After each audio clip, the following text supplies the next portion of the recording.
I said that I would be amazed if Tony Yoka's team allowed him to take this Filip Hrgovic fight at this particular stage. Well, color me amazed, because that is exactly what they've apparently done. According to Nissa Sauerland, who is the promoter of Filip Hrgovic, Team Yoka have stepped up to the plate and accepted the fight. So I'm glad I was wrong about this, because it's one of them situations where you're expecting the worst, but the best actually ends up happening. So break out the champagne. With that being said, there are some people suggesting that it could be a case of Tony Yoka's team trying to save face ahead of time by making it look like they're going to take the fight, entering into negotiations with no real intention of going ahead with it, and finding some things that they can nitpick about the contract and then eventually going in a different direction. I hope that doesn't happen. I hope that the fight will take place. And at the end of the day, Tony Yoka, as I mentioned in the previous video about this, has been in the ring with Filip Hrgovic a few times, and you can look at that a couple different ways.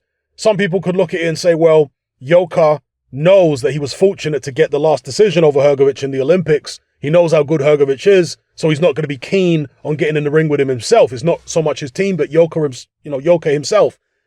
Whereas another way of looking at it is, Yoka's a very confident character.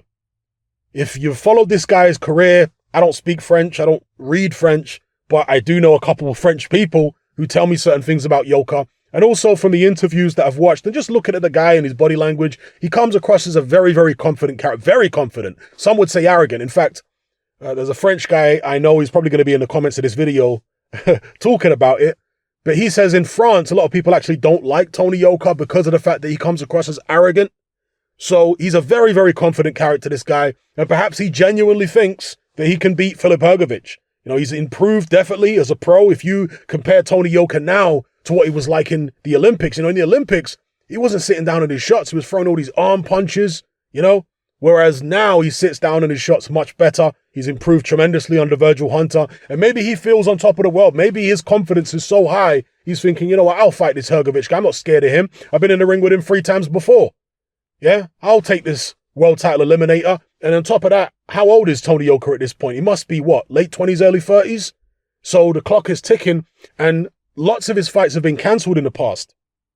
Shout out to Tebow. He pointed this out to me recently. We were having a conversation, and he said lots of Yoka's fights have been cancelled in the past, and perhaps he feels like there's no more time to waste. He needs to get a move on, and he needs to get his world title shot sooner rather than later. And securing this IBF final eliminator will allow him to do just that, because the IBF, as I mentioned before, they tend to expedite their mandatories much more quickly than the other sanctioning bodies.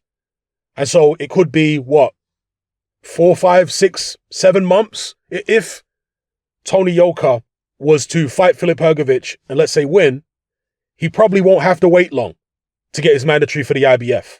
Okay, because based upon what I looked at last time, what I showed you guys in that video, the IBF rules and how much time they give a new champion to defend against the mandatory challenger, usually it's not that long.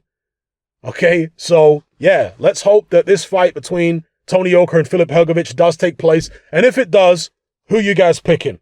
Personally, I was going to say I would still pick Filip Hrgovic based upon what I saw in the amateurs and, the way he was able to push Tony Yoka back and land clean, effective punches, and Yoka really wasn't hitting him with much clean, effective shots.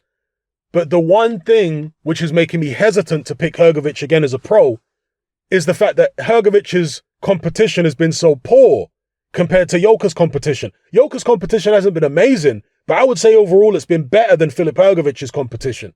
He's been tested a bit more, he's been more rounds, And so that will surely stand him in good stead, as well as the fact that he's been training with Virgil Hunter and he's improved a lot. So, real tasty fight. I like fights where I'm not sure who's going to win. That's the whole point.